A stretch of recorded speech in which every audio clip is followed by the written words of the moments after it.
Buenos días, yo soy Carlos Zambrano y este espacio para hablar de literatura, libros, autores, ensayos, reflexiones sobre literatura se llama El Mal Lector.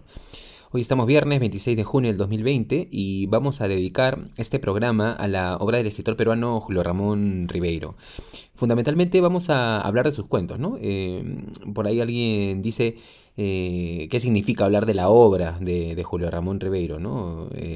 Ribeiro solo tiene cuentos, solo fue cuentista, por ejemplo, y la respuesta es no. De hecho, buena parte de la obra de Rivero está integrada por cuentos. Justo acá tengo los tomos de cuentos de Ribeiro, pero para que tengan una idea, son casi 40 años, ¿no?, de trabajo literario. Y ojo, no solamente dedicado al cuento, sino también a otros géneros, ¿no? Fue un autor que apuntó en muchas direcciones, ¿no? De eso vamos a hablar en un rato. Yo recuerdo que cuando estaba en el colegio, ¿no? Allá por el 2006, 2007, ¿no? Lo que pasa es que, claro, teníamos una biblioteca, ¿no? Teníamos esa suerte, o ese privilegio, ¿no? Se podría decir. Había un espacio donde había libros, mesas, ¿no? Y ahí encontré un tomo, ¿no? De estos que sacaba la editorial Alfaguara, me acuerdo, ¿no? A mediados de los 90, 2000, 2002 más o menos, ¿no?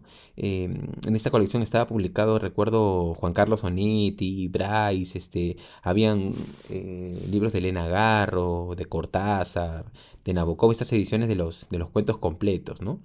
Y bueno, en esta colección estaban los cuentos de Ribeiro, ¿no?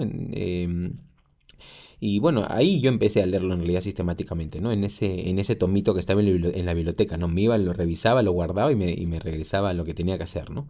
Eh, Ahora, antes seguramente había leído algo, ¿no? Porque muy difícil, al menos que acá en Lima no se pase en algún momento por la obra, por el nombre de Ribeiro, ¿no? Eh, pero bueno, yo al menos lo leí, recuerdo haberlo leído, la imagen más clara que tengo de haberlo leído fue en esa colección, ¿no? Eh, Ahora es difícil, ¿no? Segundo que también es caro, ¿no? Encontrar esa edición ya hoy es imposible, ¿no? Era una bellísima edición, ¿no? Aparte que era fuerte, ¿no? Era resistente, ¿no? Esa época donde los libros se hacían, bueno, de otra forma, ¿no? Ojo, no todos, ¿no? No quiero generalizar, pero hoy encontramos pues algunas ediciones, ¿no? Algunos libros que pareciera que están hechos para desarmarse, ¿no? O sea, casi parecen regirse por ¿cómo se llama esto? Por la obsolescencia programada, ¿no? Por la obsolescencia programada. Hechos para destruirse en 10 años, ¿no? En 10 años, en 5 años. Pero, pero bueno, estaba hablando en realidad de los cuentos de Ribeiro. Eh, y a lo que iba es que, claro, Ribeiro ha pasado un poco a la historia como cuentista, ¿no? Y sí, o sea, es un fuera de serie, no sé, es un escritor fuera de serie, pero no se le puede, al que no se le puede encasillar en realidad como solamente como cuentista, ¿no? De ninguna forma. Inclusive yo tengo amigos, ¿no? Yo tengo compañeros de la universidad, ¿no? Que me dicen que es probable que Ribeiro sea mejor diarista que cuentista, ¿no? Y lo dicen por la tentación del fracaso, ¿no? Lo dicen por la tentación del fracaso porque, claro, ese es un libro diario, ¿no? Donde Ribeiro cuenta sus vivencias en Lima, en París, en Berlín, ¿no? En su juventud, bueno, etcétera, ¿no? Estaba pensando que también a veces nos hacíamos mucho el chiste de lector que lea contracorriente, ¿no? Por ejemplo, lectores que dicen que lo mejor de Vallejo, ¿no? Son los poemas. No son los poemas, ¿no? Sino que es la correspondencia, ¿no? O que lo mejor de García Márquez no es la narrativa, sino las notas de prensa, ¿no? Los pequeños reportajes, ¿no? Esa idea de leer a contracorriente, ¿no? Pero bueno, en todo caso está ese Otto Ribeiro, ¿no? No solamente el cuentista. Estaba pensando que también, por ejemplo, está Las prosas apátridas, ¿no? Este conjunto de reflexiones sobre filosofía, literatura, ¿no? Hay pequeños aforismos. Esta es otra joya, ¿no? También de Ribeiro. Yo conozco mucha gente que ese libro es casi como un oráculo. Cada quien elige, me imagino, ¿no? También sus pequeños dioses literarios, ¿no? Y hay gente que agarra eh, este texto de las pruebas apátridas y lo lleva a todos lados y lo tiene subrayado y es casi una guía de vida, ¿no? Eh, hay correspondencia de Ribeiro, ¿no? Hay novela de Ribeiro, hay obra de teatro, está esta obra de teatro Santiago el Pajarero, Es una faceta que muy poca gente conoce, ¿no? La del Ribeiro dramaturgo. Yo, por ejemplo, que soy un lector interesado en Ribeiro, o sea, me interesa leerlo, me gusta, me ha marcado y todo, pero no conozco a plenitud su obra, o sea, no la conozco a totalidad, ¿no? Pero bueno, esto es un poco para contar de quién estamos hablando, ¿no? Estamos hablando de un escritor abundante, prolífico, ¿no? Fértil, un escritor que dejó mucho legado, ¿no? En la tradición, yo diría, de los grandes intelectuales de fines del siglo XIX, ¿no? Principios de mediados del siglo XX, gente que dejó cartas, ensayos, artículos, novelas, poemas, manifiestos, ¿no? Ahí, por ejemplo, en esa tradición está González Prada, ¿no? Clorinda Mato, Mariátegui, Ricardo Palma, ¿no? La cantidad de tradiciones que dejó Ricardo Palma, ¿no? Son miles de páginas, ¿no? Vargas Llosa, ¿no? También, por ejemplo, ¿no? ¿Cuántos tomos suman la prensa, solamente los artículos de Piedra de Toque, ¿no?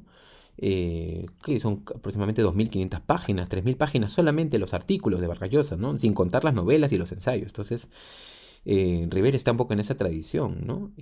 Yo hace poco estaba recordando que estaba revisando los artículos de César Vallejo, ¿no? O sea, no pensemos en la poesía, o sea, no Heraldos Negros, Trilce, no. Y tampoco la correspondencia, sino los artículos, ¿no? Los artículos que escribió desde Europa, ¿no? Hay este famoso ensayo, artículos contra el secreto profesional, ¿no?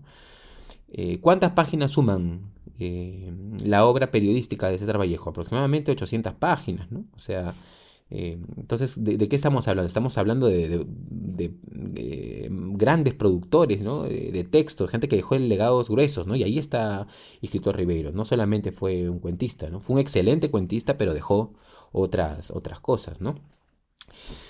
Bueno, pero ese tema del legado ya podríamos hablarlo en otro capítulo, ¿no? Literatura y legados, ¿no? Se podría titular, pero para volver a Ribeiro, decía que vamos a enfocarnos aquí solamente en una de sus dimensiones, ¿no? Vamos a hablar del Ribeiro cuentista, ¿sí? Vamos a recomendar sus cuentos, vamos a hacer un listado un poco, yo diría un poco desordenado, ¿no? Es decir, no voy a decir, ¿no? Tal es el cuento y tal el resumen del cuento, sino que por ahí sale algún comentario sobre el cuento, algún tema principal, algún personaje, alguna reflexión, etcétera, ¿no? Algo así vamos a manejar. Eh, bueno, lo primero es decir, o para terminar un poco este bloque, que buena parte de la obra de Ribeiro se puede encontrar en internet, ¿no? O sea, ustedes buscan, por ejemplo, Los Gainados sin plumas, ¿no? Por decir un título que es muy conocido, ¿no? Y está en internet el cuento, ¿no? Los Gainados sin plumas, ustedes lo buscan y está ahí, lo imprimen o lo leen en pantalla, ¿no? Y está al alcance de la mano. Entonces, no está toda la obra de Ribeiro, evidentemente, ¿no? No está, pero hay lo suficiente como para curiosear, ¿no? Eh, es una cuestión, ¿no? Que yo también digo, hay material en internet, o sea, ¿por qué no lo leemos? O sea, porque no tenemos la información. Hay material, el material está ahí. El problema es, claro, que nos apabulla porque es enorme, es amplio, entonces, claro, nos paralizamos, ¿no? Entonces no sabemos por dónde empezar y entonces no empezamos, pues, ¿no? Pero bueno, un poco por ese lado va la contribución que me interesa hacer, ¿no? O sea, decir, bueno, acá hay una de las tantas hojas de ruta, ¿no? Para conocer a Ribeiro, ¿no? Entonces, bueno, yo creo que, sí, bueno, hasta aquí yo creo que está bien de contexto y ya, bueno, vamos a pasar a los cuentos, ¿no? Muy bien, lo primero que yo quisiera comentar es que Julio Ramón Ribeiro es un escritor que se lee con facilidad, lo que no es lo mismo que sea un autor superficial, ojo, no me malinterpreten. A ver, no todo escritor que escribe sencillo es un escritor sencillo, ¿no? Ustedes, por ejemplo, leen las obras de Mario Lebrero, ¿no? Del uruguayo Mario Lebrero, se leen la novela Luminosa, por ejemplo, ¿no? Y es una novela, bueno, sencilla, ¿no? Por ejemplo, leen a Alejandro Zambra, ¿no? Ustedes leen Formas de volver a casa y esos escritores no son Faulkner, ¿no? No son Juan Carlos Onetti, no son David Foster Wallace, ¿no? Que son escritores un poco más enredados, no, enredados no es la palabra, eh, más espesos, ¿no? Escritores más laberínticos, ¿no? Vamos a decir así, pero claro, ese es un tipo de complejidad, ¿no? Pero hay otro tipo de complejidad, ¿no? Algunos conceptos, ¿no? Algunas imágenes también pueden ser complejas sin ser difíciles de leer, ¿no? Entonces Ribeiro Ojo, no es un escritor complicado en el sentido en que para algunos las novelas de Vargas Llosa, por ejemplo, pueden ser complicadas, ¿no? La Casa Verde, por ejemplo, ¿no? Conversación en la Catedral, eh, o los cuentos de Arguedas, ¿no? Por ahí los cuentos de Arguedas necesitan posicionarse de otra manera, o sea, no se pueden encarar de la misma manera en la que se encara a Ribeiro, ¿no? Arguedas requiere otra complejidad, otra manera de ver las cosas, ¿no?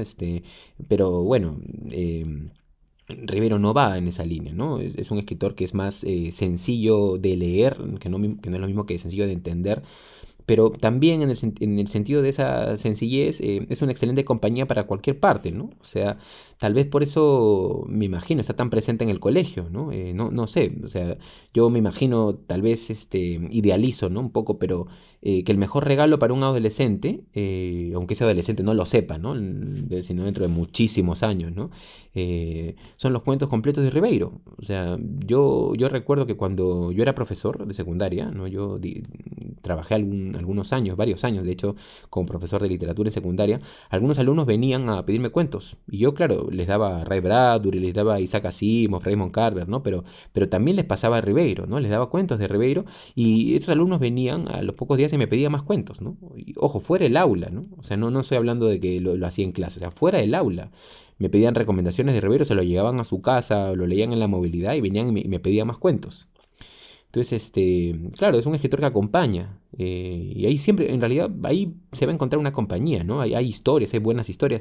¿A quién no le gusta que le cuenten buenas historias? Entonces, claro, es cosa de acercarse y ver después si funciona o si por ahí uno prefiere otro tipo de lectura, ¿no? Pero lo importante es interesarse, ver conocer, ¿no? O sea, conocer la obra de este escritor. Bueno, vamos al primer cuento. Un primer cuento que yo creo que habría que revisar es Querré eternamente, ¿no? Este cuento nos narra la historia de un hombre que lleva trabajando muchos años en lo que podríamos decir es un crucero, ¿no? Y allí conoce un hombre, ¿no? Un hombre muy, muy misterioso, ¿no? No voy a entrar, digamos, en lo esencial del cuento, pero, por ejemplo, ustedes podrían fijarse, ¿no? Entre otras cosas, cómo está escrito ese cuento, ¿no? La belleza con la que Ribeiro narra, ¿no? Ahí sí yo diría, ¿no? Alguna vez una amiga me dijo que Ribeiro no tiene un estilo, ¿no? O sea, que su prosa no tiene distintivos, y yo ahí no coincido, ¿no? O sea, hay un ritmo en Ribeiro, un ritmo elegante. Ustedes hagan la prueba, lean en voz alta los cuentos de Ribeiro, por ejemplo, lo sugiero, ¿no? Y van a encontrar un patrón, hay una voz. Eh, es un escritor que tiene un estilo, ¿no? Hay que verlo, ¿no? Pero claro, evidentemente, pues esto se detecta con la lectura repetida, ¿no? Pero bueno, volviendo al cuento de Te querré eternamente, decía que este hombre conoce a un tipo muy enigmático, ¿no? Y más enigmático aún o sea, más oscuro en realidad, es el asunto por el que él descubre que este hombre está en el crucero. Ahí está el punto del cuento, ¿no? El tema de la muerte, por ejemplo, está presente en ese cuento, ¿no? Y hay que revisarlo, es un cuento entretenido, misterioso, oscuro hasta cierto punto, ¿no? Bueno, hasta ahí voy a hablar sobre este cuento, ¿no? Para no arruinar la lectura, la trama es importante, ¿no? O sea, también, evidentemente, yo hablo de forma, yo hablo de lenguaje, pero también la historia es importante, esa primera lectura es importante, ¿no? Donde uno se entera de qué tratan los cuentos, ¿no? Voy a leer las primeras líneas, para que sea una idea, ¿no? De cómo empieza este cuento. A fuerza de recorrerlo, el mar había ido perdiendo para mí su poder mitológico. Cuando me inicié en estas travesías, creía ver por todo sitio sirenas y tritones. Alguna noche de solitaria borda me pareció distinguir, también a flor de agua, bajo la leche lunar, alguna de esas serpientes marinas que solo atisban, locos de alcohol, algunos de esos ya embrutecidos lobos de mar que rondan por muelles y tabernas. Bueno, Te querré eternamente, entonces, va como primera recomendación. Revísenlo, es un cuento excelente. Y yo diría que es una muy buena puerta de entrada a la cuentística de Ribeiro. Segunda recomendación, un cuento que yo he leído muchas veces y siempre se interpreta algo distinto de esa historia, es lo que me gusta, ¿no? Tiene algo de primera lectura siempre, ¿no? Me refiero al cuento Bárbara. La historia de un muchacho que conserva la carta que muchos años atrás le ha escrito una chica polaca, una jovencita, ¿no? De la que él estaba enamorado y que nunca pudo entender, ¿no? Nunca estuvo con él, además, ¿no? Nunca la pudo entender porque hablaban idiomas distintos, ¿no? Este cuento tiene escenas muy sugerentes en el sentido de que pareciera sugerir, claro, significados, pero al mismo tiempo el cuento desmiente ciertas cosas que hace esta chica Bárbara, ¿no? Entonces los lectores tampoco entendemos qué es lo que ella quiso transmitir. Por ejemplo, vamos a ver cómo Bárbara lleva al protagonista a una casa y le da unas indicaciones que él no comprende. Le encanta esta chica, ¿no? Pero no se puede comunicar. Entonces se desarrolla una especie de complicidad a través de señas, ¿no? Pero nunca estamos seguros de si se están entendiendo o no, ¿no? Y en ese sentido, bueno, el cuento tiene algo de enigmático, ¿no? Se mueve en esa ambigüedad, ¿no? Ahí radica su encanto, diría, ¿no? Es otro cuento, ¿no? Que por ahí uno lo comenta con alguien y la gente no lo ha leído o no lo recuerda, ¿no? Este, claro, lo que pasa es que también hay otro tema acá, ¿no? O sea, digamos, ¿por qué nos interesamos en ciertos cuentos de Ribeiro, ¿no? O sea, ¿por qué se habla de ciertos cuentos, ¿no? ¿Y por qué se deja de lado otros cuentos? ¿No? Definitivamente, desde el problema de lo social en el Perú, claro, ¿qué hacemos con un cuento como Bárbara, ¿no? O sea, ¿en qué sentido suma, podríamos decir, a la discusión sobre lo social? Un cuento que transcurre en un ámbito muy ajeno a todo esto, ¿no? Pero hay que darse cuenta, ¿no? O sea, desde la escritura creativa, este es un cuento del que se aprende muchísimo, ¿no? Bárbara, por ejemplo, nos sirve para una clase completa, ¿no? Acerca de cómo se estructura un cuento, de cómo se hace un desarrollo, de final, ¿no? Entonces, claro, muchos cuentos de Ribeiro se enfocan desde cómo la migración, por ejemplo, ¿no? A mediados de los 50, a Lima funciona como un desestabilizador, ¿no? De la ciudad. Y claro, desde ese enfoque, que es una lectura útil, es una lectura importante, hay ciertos cuentos que quedan un poco de lado, ¿no? Entonces hay que ver también cuánto de la obra de los autores se sacrifica, ¿no? En esa negociación de lectura, ¿no? Porque pongamos bajo esa premisa, ¿no? De valorar los cuentos solamente desde determinada perspectiva, el 30% de los cuentos de Ribeiro queda fuera. Eso sí, o sea, injustamente. ¿Ah? Y ojo, no solo de Ribeiro, ¿ah? O sea, buena parte de los autores de ese enfoque, muchos de sus textos, no se sabe qué hacer con ellos, ¿no? Pero bueno, ese es otro cuento recomendable, ¿no? Bárbara. El tercer cuento que quiero recomendar es Un domingo cualquiera. Ese sí, probablemente está enmarcado dentro de las discusiones, ¿no? Alrededor de los conflictos sociales en el Perú, las diferencias socioeconómicas, ¿no? A ver, ¿cómo hablar un poco de este cuento? Este cuento narra la historia de dos amigas, ¿no? Jóvenes, las dos son jóvenes, Gabriela y la otra se llama Nelly.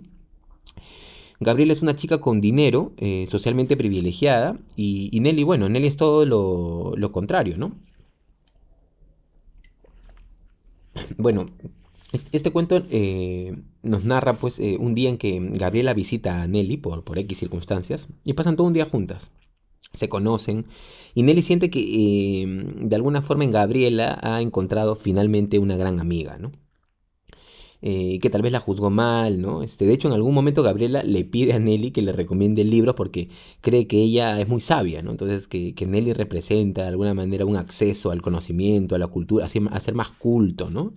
Este, y claro, durante un momento bueno, el cuento parece ir en determinada dirección, ¿no? Pero hay un incidente ahí que yo sí llamaría como mínimo desgarrador, ¿no? Y que define el cuento, ¿no? Entonces, tampoco voy a extenderme mucho aquí para no revelarlo el encanto de esa primera lectura, pero es un cuento que se lee, como digo, rápidamente, pero cada vez que uno lo revisa encuentra matices diferentes, ¿no? Porque al final, de alguna forma, da una dirección a todo lo que habíamos leído ahí en el cuento, ¿no? O sea, ese final, la manera como termina el cuento, tiene pistas, ¿no? Durante lo anterior, ¿no? Durante las líneas anteriores, los párrafos anteriores.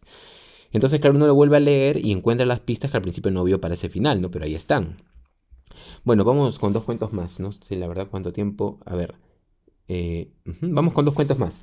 Bueno, vamos a ir por un cuento que ya no es tan desconocido. Tristes queridas en la vieja quinta. A ver, este cuento yo sí diría que es un imprescindible, ¿no? Es un imprescindible en la cuentística de Ribeiro.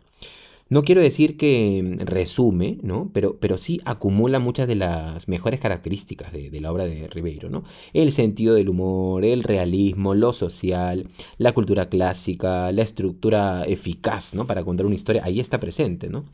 El conflicto entre dos formas de ver la vida, ¿no? Los secretos, inclusive que uno tiene para su vida privada, ¿no? Y que no quiere exponer a los demás para que no le hagan daño. O sea, todo eso está, ¿no? Es un cuento también muy tierno al mismo tiempo. Entonces, fíjense todo lo que un poco me sale cuando quiero hablar de este cuento, porque es magnífico, ¿no? Narra un enfrentamiento, ¿no? O una convivencia, enfrentamiento, podríamos decir, entre Memo García y doña Francisca, viuda de Morales, ¿no? Doña Pancha. Dos vecinos que no se soportan, se odian, ¿no? Y que sostienen una batalla, no con armas, ¿no? Un duelo, ¿no? No con armas o con espadas, pero sino desde herramientas de la vida cotidiana, ¿no? Ahí vamos a ver aparecer un loro, un ficus, la música popular de Doña Pancha contra las composiciones clásicas de Caruso, ¿no? Que le gustan a Memo. Es un cuento divertido, ¿no? Muy divertido, que no significa chistoso, ¿no? Yo me acuerdo mucho de una entrevista que le hizo, me parece que Alfredo Barnechea a Alfredo Bryce, sí, fue Barnechea, ¿no? En este libro Peregrinos de la Lengua, ¿no? Y Bryce decía que cuando uno se carcajea, porque estaban hablando del humor, ¿no? Del humor en la obra de Bryce, y Bryce decía que cuando uno se carcajea, abre mucho la boca, ¿no? Entonces, cuando abre mucho la boca ya no puedes ver bien. Entonces, no es bueno la literatura de carcajadas, ¿no? Es mejor la literatura de sonrisa o de risa, ¿no? Pero no de carcajadas. Entonces, claro, este cuento nos despierta la sonrisa, ¿no? La ternura, y el final es una maravilla, ¿no? Es uno de los mejores finales, el de Tres Estrellas en la Vieja Quinta, que yo le he leído a Ribeiro, ¿no? Ese es otro tema, ¿no? Porque también hay que saber cómo cerrar los cuentos, cómo finalizarlos. No se trata solamente de contar historias profundas, ¿no? O de buenas imágenes, ¿no? De imágenes sugerentes, sino con un estilo original, digo, sino que el cuento termina en la última palabra y el punto, ¿no? Que le sigue. Entonces, ahí también hay un elemento a observar, ¿no? Este cuento es una clase de escritura creativa de inicio a fin, ¿no? Desde que empieza hasta que termina, ¿no? O sea, podríamos hablar 3 horas, ¿no? Seguidas de este cuento y de cuáles son, digamos, sus méritos a nivel de composición, ¿no? No solamente a nivel de composición, hay otros méritos, pero uno de los tantos es ese, ¿no? Bueno, vamos a recomendarlo entonces también, ¿no? Ese es un imprescindible de todas maneras, ¿no? Bueno, voy a leer un cuento, voy a leer un fragmento del cuento, o bueno, que ya no sé cómo estamos de tiempo. Voy a recomendarlo simplemente, ¿no? Voy a recomendarlo y vamos a pasar al último cuento. Bueno, el fin de este capítulo era recomendar cuentos poco conocidos de Ribeiro, pero he terminado un poco claudicando, ¿no? Porque estaba haciendo la selección y me daba cuenta de que uno no puede perderse por ninguna razón esa maravilla que es Solo para fumadores. Es un cuento extenso, de hecho es el más extenso de los que vengo recomendando, pero a ver, lo que pasa es que ese cuento te genera compañía, ¿no? No sé si han tenido esa sensación cuando leen ciertos libros o ciertos cuentos o ciertos ensayos, ¿no? Lo que se dice te genera calidez, ¿no? Te reconforta. Y ojo, no me refiero al tema, o sea, no me refiero a la enseñanza, ¿no? Porque, por último, solo para fumadores, este cuento es la historia de qué. O sea, es la historia de cómo un hombre no puede dejar de fumar, nos cuenta cómo se inició en el cigarrillo, sus marcas preferidas, cómo esa dependencia lo llevó a lugares muy oscuros, ¿no?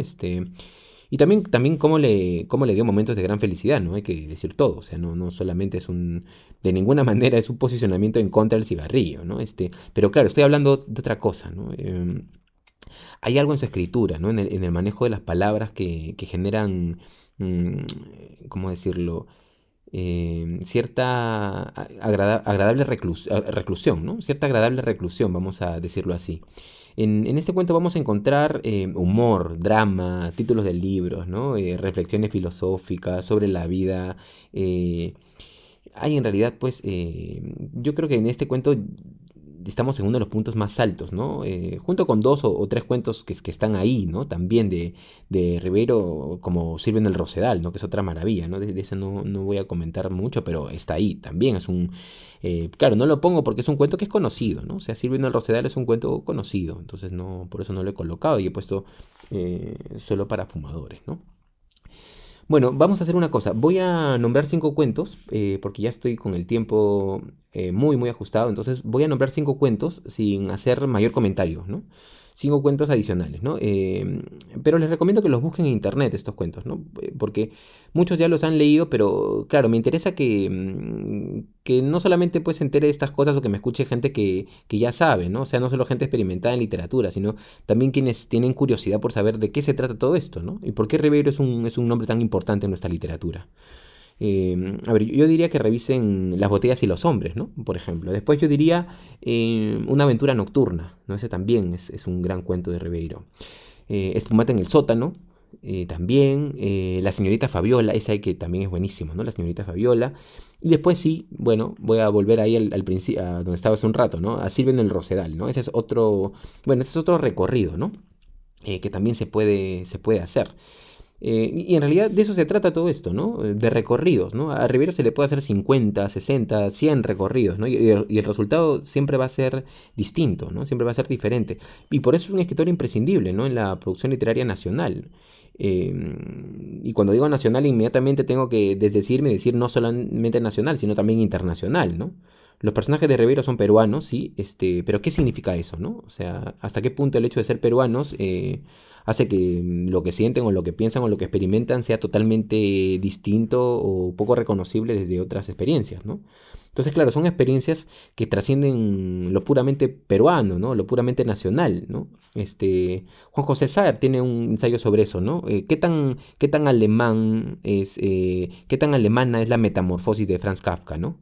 Este, claro, qué tan ingleses son los dramas de Shakespeare, ¿no? Entonces, claro, yo un poco diría en esa misma línea, ¿no? Es un autor que trasciende lo puramente nacional, ¿no? Bueno, solo para tenerlo presente, Julio Ramón Ribeiro nació en Lima el 31 de agosto de 1929 y murió el 4 de diciembre de 1994. Meses antes de morir, había recibido el premio Juan Rulfo, ¿no? Que es el premio de cuento más importante a nivel hispanoamericano. Si te gustaría escuchar más capítulos como este, te invito a seguirme en Spotify y YouTube como El Mal Lector. Cuelgo capítulos cada 2 o 3 días. Te invito a revisar el capítulo titulado 5 cuentos para empezar con Jorge Luis Borges o 5 apuntes sobre Estrella Distante de Roberto Bolaño. Yo soy Carlos Zambrano y esto es El Mal Lector.